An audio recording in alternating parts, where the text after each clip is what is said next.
talk to you today about the Olivia Touch project, boosting beneficials using biodiverse plantings on vegetable farms, which is hosted here on the demonstration site. So I'm just going to run through a quick project overview, some of the floral resources, the temporary and the permanent ones that we're using, the crop outcomes for our pumpkin, our broccoli and our lettuce to date, and then answer any questions. And I'll have my contact details up there if anyone wants to have a discussion later on. So as we've all heard today, biodiversity plays a major part in sustainable systems by helping maintain our ecosystem balance and enhancing our crop resilience. So by increasing the plant species on this farm, we're hoping to increase our predatory insects, which will help control our pest insect population and help reduce our insecticide usage. So this is really important because we're currently losing our chemistry options. But it does highlight the need to look at alternative systems to create more robust IPM systems to allow for stewardship of the softer and more selective chemistry that we currently have and what's coming through the system. So the objectives of this project were to increase the biodiversity of plant species on the farm, to boost our predators, to reduce our insecticide use. The collaborators on this entire project are Olivia Touch, Vegetables NZ, Onions NZ, Bull Brothers, Deslow Produce and How Young. And the method we're using is to use temporary and floral resources. We just need to note though that a lot of the work that's done out here is actually still based on research, so there's a lot of trial and error going on in the system. So the outcomes we're looking for are a reduction in insecticides with an increase in predators, and we're also looking to provide a resource for growers as guidance as they start to think about implementing this biodiversity on their own farms. So for the temporary floral resources, these are looking at providing significant boosts of snap for the predators. So we have strip rows, which are providing snap for the main cropping season, and they're planted right next to our crops. And then we've also included the cover crops, which can be anywhere on the farm at any time during the season, but they provide really good bulking sites for these predators. So for the annual strips, we looked at sowing the annual flowers just once, so mid-spring, and then we get staggered flowering throughout the season until about mid-autumn. There's a work based on some work out of Australia, and what they found was that the beneficials were moving roughly 15 metres into the crop from the floral resource. So the work that they did was based on brassicas and diamondback moss, and they found that with the floral resource they could double their parasitism rates. So for the first year we had a look at trying the same species that they used, so the Alyssum, the cornflower and the buckwheat. But what we found here was the suggested sowing rates weren't quite right to be able to target the amount of weed species we had. We needed a little bit more floral resource during the main bulking of the season, and we also needed to extend it a little bit at the other end. So for this season we included some calendula and some marigold, which you'll be able to see out there later on. So what this slide here shows is the original 3 species that we had, and you can see the gaps there, and we didn't have enough bulking of foliage. And then the following season we've included the calendula, which has given us more flowers in the time frame that we needed and that little bit more bulk to help us control the weeds. So far this seems to be going quite well this season. So for the cover crop, this was targeted at planting over winter, and what we found was, even though it was a cover crop, that growers would normally use in this area. We actually got low flower numbers right through winter, and then they really started to ramp up towards spring. So the species that we had in here were your buckwheat, your phacelia, your berseem clover, and we had some vetch in there as well. So the interesting thing about this was that when we looked at the beneficials and the predators with the pollinators, they were there in the low numbers in these cover crops as well over the winter time, and then as we started to come into spring when we actually needed them, they really started to ramp up in this cover crop. So for the permanent floral resources, these are looking at providing low levels of snap as perennial flowering natives, and what we decided to do with these was to plant them in non-cropping areas of the farm, and we also put them into some movable pods. So the non-cropped areas, they're mainly targeted at providing some of that winter snap for our insects, whilst the pods targeted more at the summer snap, so our main cropping time.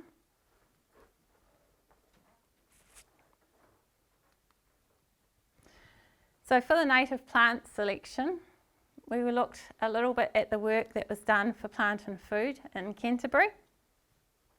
So I basically got a list of the Pukekohe crops, the associated pests, the beneficials that we had, and then a range of the plants that should be suited to our Pukekohe area.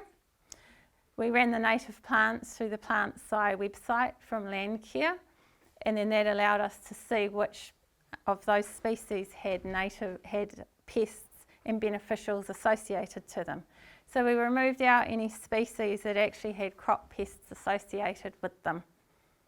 And so now that we've got the planting in, we're just continuing to monitor that we're getting the weed control that we need and the heights of what we think they are, and that the flowering times are correct.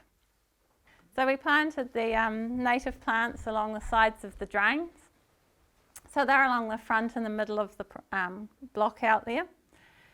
We mainly planted ground covers so that we don't impede the tractors and their implements when they're out there working on the farms, and we have included shrubs where we can possibly squeeze them in. So we planted into a biodegradable wool mat, and we use biodegradable pins. We do have irrigation lines under there as well, just to get these natives started, and the idea is that when the natives have taken over and the wool mat has actually broken down, that we can just pull the irrigation lines out. So some of the species we have out here, we've got the Muehlenbeckia axillaris, and that's really interesting because for us here this flowers year round. We have the Pamelia prostrata, we have quite a few varieties of that, and with the mixed varieties we can almost get flowering year round out of those as well. The Leptonella is a really interesting one that we've found in this project because there's a lot of really minuscule wasps and other insects that are actually associated with that. And the final one there is the Coprosma, so we're focusing more on the small-leafed sticky versions of the Coprosma as opposed to the large-leaf ones which had a lot of the pests associated with them. So some of the challenges associated with this trial. So only a few weeks after we'd planted out the non-cropping areas, we got two really large weather events last summer, and that meant that we basically flooded. So we got a lot of soil moved on that wasn't expected, and that's led to some really big issues with weed control. So we're just trying to work through ways now that we could get around this in the future. And one of the ideas we're looking at is to create a soil bund, which we would now put the weed mat over the top of, and then hopefully the natives would grow over that as well. So we'd actually create an area to divert the water away from our weed mat. The original planting densities that I was basically given talking to some of the revegetation companies around in this area just didn't really do what we were after. So it turns out for our situations we probably want to double what they're talking about. We also need to ensure that the edges of our plantings are really well marked out, because the tractor drivers need to know exactly where it is, otherwise you'll bring your implements straight down the middle of your plantings. And even when this is all up and running and we can get it to a point it's working well, there's still going to be a low level of hand weed maintenance that's involved in this. So for the pods, we also put native plantings into these. And the idea behind these was if you have a crop and you require herbicides, you can go and put your herbicide on, and then we can take the pods and just move them into your crop at the spacing that you want.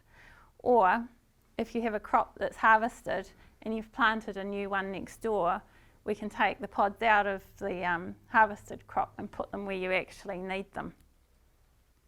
So the other bonus about these crops is there's actually already predator insects of different life stages already in them when you take them out and you put them into the crop. So you're not just hoping that they're all waiting for them to attract the beneficials from elsewhere. The pods were made self-wicking, so that we tried to get around having to water them over the summer period.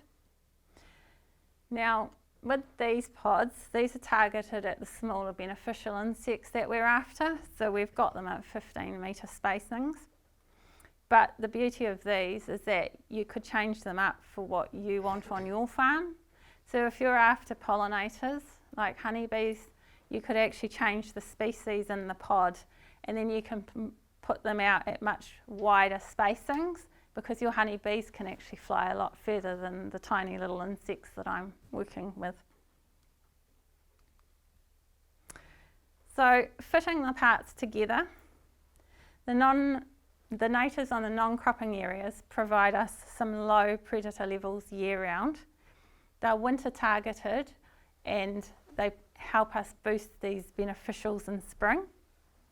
The pods allow us to move these beneficials around, and they give us that targeted main cropping season effect. The annual strips give us really high levels of predators, and they're specifically targeted at the crops that they're planted next to or in. And then the cover crops provide really good bulking sites to bulk these predators up, and they can be anywhere on your farm at any point during the year. So the pumpkin benefits that we've seen today. So in the first year we didn't apply any insecticide to our pumpkin crop, which was a reduction of about 4 on a similar crop, and that would have been 1 for springtail, 2 sprays for whitefly, and at least 1 for thrip.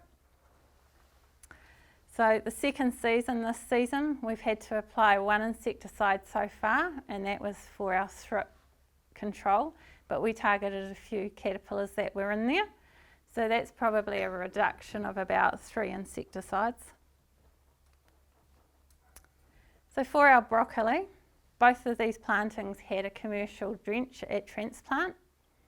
So our first crop was planted in late spring, and we didn't put any insecticide on that, and that would have been at least probably 1 or 2 insecticides short of a similar crop. And this season, which we're only halfway through this at the moment, we've got it out there on the farm to have a look at.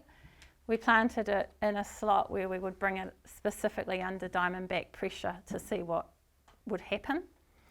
So far we're actually up to 4 insecticides now, and those are all targeted at caterpillars, but we have tried to keep those much softer chemistries to work in with our IPM system.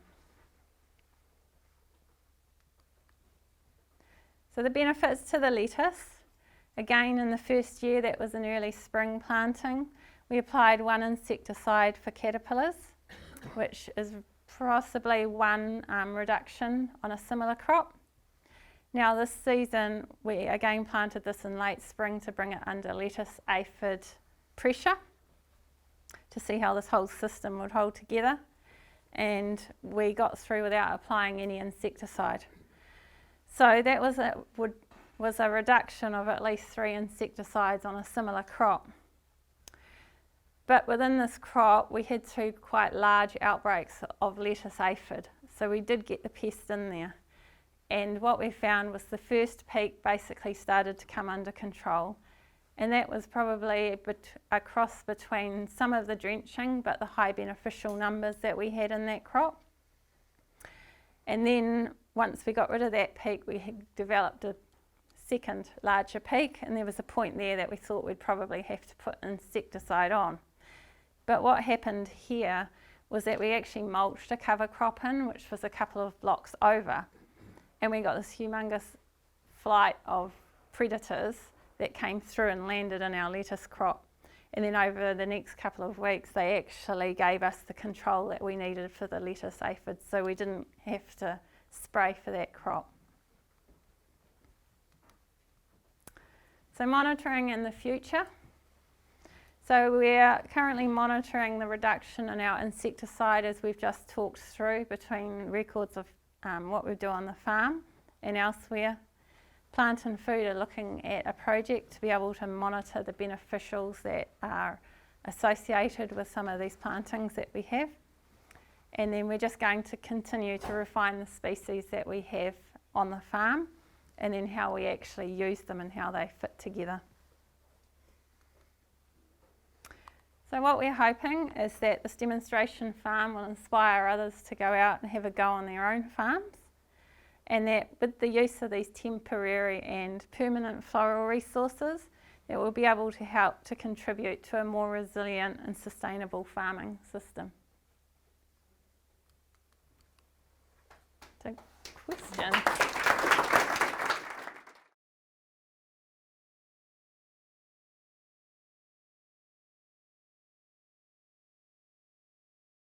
So the native ground covers alone gave us 5 species that were flowering just through winter. So that's quite a large amount of extra snap that we normally wouldn't have on a farm over winter that was just sitting bare.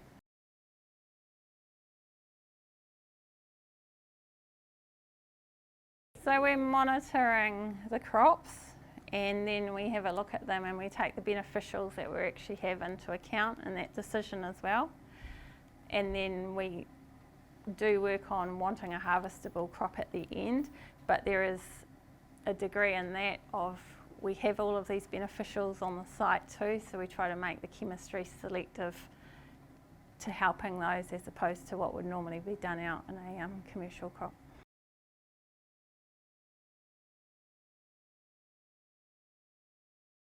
No, we're not in that state yet. That's where some of this plant and food work. I go out and I have a look, and I can say in the pods that I find some beneficials there in juvenile and adult forms that I would not normally expect to see on a farm. I don't see them when I'm out there scouting, so the fact that they're in those pods is quite a good sign that things are starting to work in that system.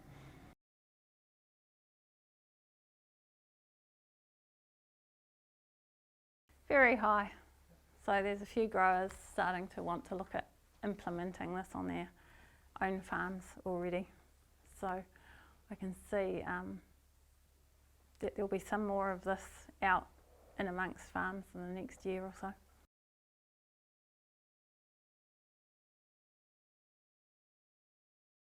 Definitely. A lot of them come out to actually see the farm and what we're doing here to get their head around the different parts, because some of this is not just, it sounds like a good idea, but all of these parts all interlock, and you've got to learn how we use them all to get the best effect for our crop.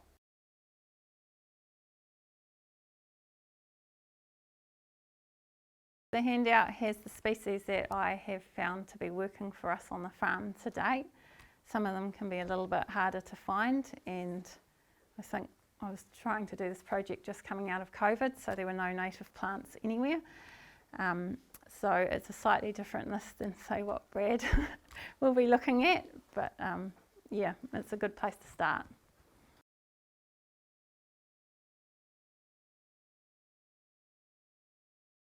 So today I've just been working on whether or not the growers are happy with their harvestable end product, and they have been. I think Daniel's done a little bit of work on the yield side, and there doesn't seem to be too much difference at all. No,